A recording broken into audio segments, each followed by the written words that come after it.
آپ کے ارشادات جو ہیں وہ چند بیان کر کے میں اپنی گفتگو کو ختم کرتا ہوں۔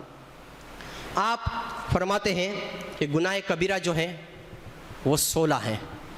یہ کسی بزرگ کی جب سوانح حیات بیان کی جاتی ہے یا ان کا عرس منعقد کیا جاتا ہے، ان کے وصال کی تاریخ پہ ہم لوگ جمع ہوتے ہیں، تو اس کا مقصد ہوتا ہے کہ اس بزرگ کی باتیں سنیں، ان کی زندگی سے کچھ ہم درس حاصل کریں اور ان کی زندگی کی کوئی ایک بات ہی ہم اپنے اندر اتار لیں تاکہ ان کے نقش قدم پر چلتے ہوئے ہم بھی راہ نجات پا سکیں، ذریعہ نجات بن سکے ہمارے لیے۔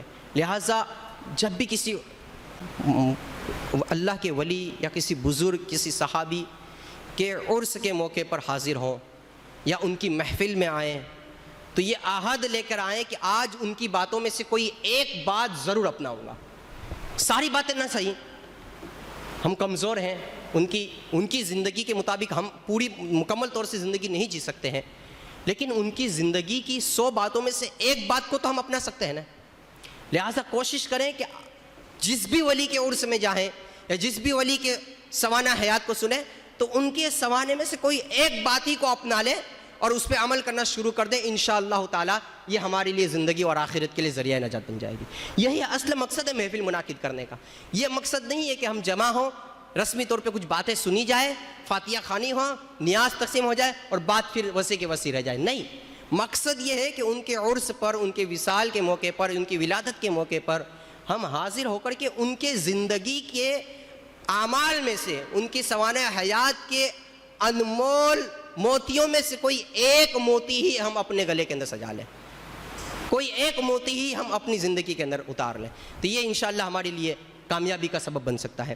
آپ فرماتے ہیں جو گناہ جو ہیں ان کی تعداد 16 ہے۔ ویسے تو گناہ بہت ہوتے ہیں، لیکن آپ نے لوگوں کو بڑے بڑے گناہوں سے بچنے کے لیے اور بڑے بڑے گناہوں کی طرف رہنمائی دلانے کے لیے کہ اس سے بچنا ہے، یہ بہت بڑے گناہ ہیں، اس طرح آپ نے کہا کہ یہ بڑے گناہ، کبیرہ گناہ ہے وہ کل 16 ہیں۔ 2 کبیرہ گناہ جو ہے وہ ہاتھ کے ہیں۔ ہاتھ 2 کبیرہ گناہ کرتا ہے، ایک ہے چوری اور ایک ہے کسی مومن کا قتل۔ چوری یہ بہت بڑا گناہ ہے اور اسی طرح مومن کا قتل یہ بھی بہت بڑا گناہ ہے۔ یہ اتنے بڑے گناہ ہیں کہ اسلام میں ان گناہوں پر حد مقرر ہے، سزا مقرر ہے۔ چور کا ہاتھ کاٹ دیا جائے گا اور قتل کرنے والے کو قصاص کے طور پہ قتل کر دیا جائے گا۔ فرمایا یہ ہاتھ جو ہے وہ 2 بڑے گناہ کرتا ہے۔ پھر فرمایا آپ نے کہ زبان جو ہے اس کے 4 گناہ ہیں، 4 گناہ جو ہے وہ زبان سے سرزد ہوتے ہیں۔ پہلا گالی دینا، معمولی سی بات میں، بلکہ اب تو مذاق مستی میں کچھ نوجوانوں کو دیکھا جاتا ہے ایسے ہی بس بیٹھے ہیں، کسی کی ماں میں دے دیے، کسی کی بہن میں دے دیے، کسی کو نہ جانے کیسے کیسے الفاظ بک دیتے۔ چھوٹے چھوٹے بچے ہمارے 8-8 10-10 سال کے بچے ہمارے نوجوان کو دیکھ کر کے، باپ کو دیکھ کر کے، ماں کو دیکھ کر کے، خاندان کے رویوں کو دیکھ کر کے گالی گلوچ پہ اتر آتے ہیں۔ فرماتے ہیں زبان کی 4 گناہوں میں پہلا گناہ آپ نے گالی کو گنا ہے۔ یہ بہت بری عادت ہے، خود بھی بچنا چاہیے اور بچوں کو بھی اگر ایسی کوئی غلطی سرزد کرتا ہے تو اس پہ تنبیہ کرنی چاہیے۔ دوسرا ہے جھوٹ بولنا، جھوٹوں پر تو اللہ کی لعنت ہے۔ جھوٹ بولنا یہ دوسرے برائیوں کے دروازہ ہے، کھولتا ہے، دوسری برائیوں کو کھولتا ہے گا۔ انسان جھوٹ کی وجہ سے بہت ساری برائیوں میں ملوث ہو جاتا ہے۔ دوسرا گناہ زبان کا جو ہے وہ جھوٹ گنا ہے آپ نے۔ تیسرا کہا باعصمت، پاکیزہ عورت، مومنہ عورت پر معاذ اللہ جھوٹی تہمت لگانا، زنا وغیرہ کی، بدفعلی وغیرہ کی، بد چلن وغیرہ کی تہمت لگانا۔ ہمیں تھوڑا سا کسی سے اختلاف ہو گیا معاذ اللہ، خاندان کی کسی بچی سے اگر کہیں رشتہ مانگا نہیں ملا تو معاذ اللہ ان کو ذلیل اور رسوا کر دیا جاتا ہے خاندان میں۔ اور اب تو حد یہاں پہنچ چکی ہے کہ جادو وغیرہ کا سہارا لے کر کے انہیں اتنا پریشان کر دیا جاتا ہے، اتنا تنگ کر دیا جاتا ہے کہ بعض اوقات وہ خودکشی کرنے تک مجبور ہو جاتی ہیں بچیاں۔ کسی پاک باز پاک دامن مومنہ عورت پہ تہمت لگانا بہت بڑا گناہ ہے، بہت بڑا گناہ ہے۔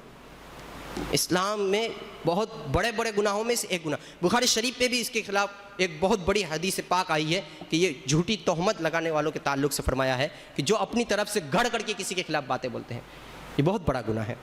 3 گناہ زبان کے گنا دیے۔ اور چوتھی بات جو ہے زبان سے جو عام عادت بن چکی، چھوٹی چھوٹی بات پہ ہم جھوٹی قسمیں کھاتے ہیں۔ बात बात पर झूठी कसमें खाते हैं, खुदा की कसम, अल्लाह की कसम, इसकी कसम, उसकी कसम। ये झूठी कसमें खाना भी ये बहुत बड़ा गुनाह है, और ये ज़ुबान के 4 गुनाहों में मखदूम अशरफ ने गिना है।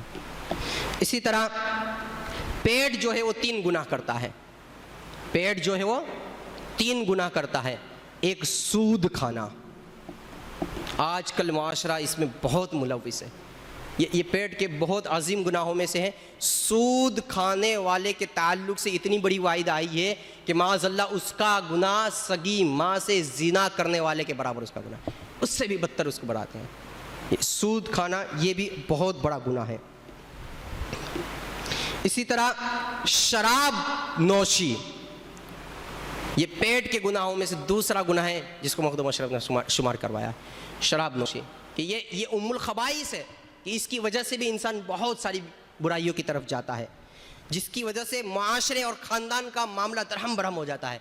ना औलाद माँ बाप की फरमाबरदार रहती है, ना उन औलाद का मुस्तकबिल बेहतर हो सकता है, बल्कि बाप की बुराई की वजह से, उसके शराब नोशी की वजह से उसकी औलाद के लिए बेहतर और अच्छे रिश्ते तक मुहैया नहीं हो सकते हैं, और बाप की इस बुरी आदत का भुगतान उसकी औलाद को करना पड़ता है। कोई उसके करीब नहीं जाता है, कोई उससे रिश्ता नहीं करना चाहता है उसकी औलाद से, बाप की वजह से। बहुत बड़ा गुनाह है। और है एक यतीम का माल खाना। यतीम का माल खाना, यूं भी कह सकते हैं माले ना हक खाना, चाहे यतीम का हो चाहे किसी का भी हो, माले ना हक खाना ये भी बहुत बड़ा गुनाह है। पेट के गुनाहों के अंदर से है। फिर 2 गुनाह जो है वो पोशीदा आज़ा के गुनाह हैं। एक है ज़िना और एक है लिवातत वगैरह। ये पोशीदा आज़ा के गुनाह है। अल्लाह के रसूल सल्लल्लाहु अलैहि वसल्लम की हदीस पाक का मफ़हूम है कि जो बंदा मुझे 2 चीज़ों की ज़मानत दे दे, मुझे 2 चीज़ों की ज़मानत दे दे, एक 2 होठों के दरमियान जो ज़ुबान है उसकी ज़मानत दे दे, और एक 2 पाँव के दरमियान जो शर्मगाह है उसकी ज़मानत दे दे, मैं उसे जन्नत की ज़मानत देता हूँ। ये बहुत बड़े गुनाहों में से हैं, और जो बंदा इससे बच जाता है समझ लो कि वो दुनिया ही के अंदर जन्नत की बशारत हासिल कर लेता है। अल्लाह के रसूल जन्नत की ज़मानत दे रहे हैं इन गुनाहों से बचने पर। पाँव का गुनाह है एक, पाँव का गुनाह आप शुमार कराते हैं जिहाद से भागना। अब आप कहेंगे कि जिहाद से भागना इस दौर में तो पाया नहीं जाएगा, कहाँ जिहाद होता है कि हम भागेंगे। ये अच्छा है, जिहाद होता भी नहीं है इस दौर में, अगर होता तो हम जाते भी नहीं। क्योंकि अल्लाह के रसूल सल्लल्लाहु अलैहि वसल्लम लौट रहे थे एक जंग से, सहाबाए किराम आपके साथ थे। आप सल्लल्लाहु अलैहि वसल्लम ने इरशाद फरमाया कि जिहाद असगर से जिहाद अकबर की तरफ हम लौट रहे हैं। मफ़हूम बयान कर रहा हूँ हदीस का, जिहाद असगर से जिहाद, अब जंग लड़ कर के आ रहे थे, उनको कहा कि हम जिहाद असगर, छोटे जिहाद से, छोटी लड़ाई से हम लौट करके बड़े जिहाद की तरफ जा रहे हैं। सहाबा ताज्जुब से पूछने लगे, या रसूलुल्लाह ये जिहाद जो था ये छोटा था, इससे भी कोई बड़ा जिहाद होता है? आका अलैहिस्सलाम ने फरमाया, हाँ ये जिहाद छोटा है, और नफ्स से जिहाद करना ये जिहाद अकबर है। हाँ, ये नफ्स से जिहाद जो है वो जिहाद अकबर है। और आज अपना मुहासबा करो, वो छोटा जिहाद अगर होता तो हम उसमें किस तरह शरीक होते, जबकि बड़े जिहाद के अंदर हम नहीं आ रहे हैं। नफ्स की पैरवी इतनी कर रहे हैं कि हमारी मस्जिदें वीरान है। अब तो मजलिसों के अंदर भी हम सियासत कर रहे हैं। हाल देख ले मजलिसों का हमारा, कि जहां मन मानी हो, मन के मुताबिक बातें मिल रही हो, हाँ जो शैतान के हरबे के तहत हो रहा हो, उसके अंदर हम जल्दी से हाजिर हो जाते हैं, उसके अंदर हम शौक दर शौक जाते हैं, जोक दर जग जाते हैं। और जहां हक बात बोली जाएगी पता है, जहां पर झिझोड़ा जाएगा हमें मालूम है, जहां पर दीन की बातों की तरफ हमें रग़बत दिलाई जाएगी पता है हमें कि हाँ वहाँ हक बात होगी, वहाँ हमारे इस्लाह अमाल होगा, तो हम नहीं उसकी तरफ रग़बत करते हैं। यानी नफ्स के हम इतने पैरोकार हो चुके हैं कि दीन के मामले के अंदर भी हम उन बातों को लेते हैं जो हमारी तबीयत के मुताबिक हो। अगर शरीयत की बात आती है तो वहाँ पर हम अपने नफ्स के पैरोकार बन जाते हैं। लिहाजा फरमाया कि जिहाद से भागना, ये आपका फरमाने की जिहाद से भागना जो है ये पैर के कबीरा गुनाहों में से है। और ये फ़कीर अपनी तरफ से अर्ज़ कर रहा है कि जिहाद अकबर यानी नफ्स की पैरवी कर लेना ये भी गोया जिहाद से भागना ही है, अल्लाह की राह से भागना ही है ये भी। तो इन गुनाहों से अल्लाह रब्बुल इज़्ज़त हमारी हिफाजत फरमाए।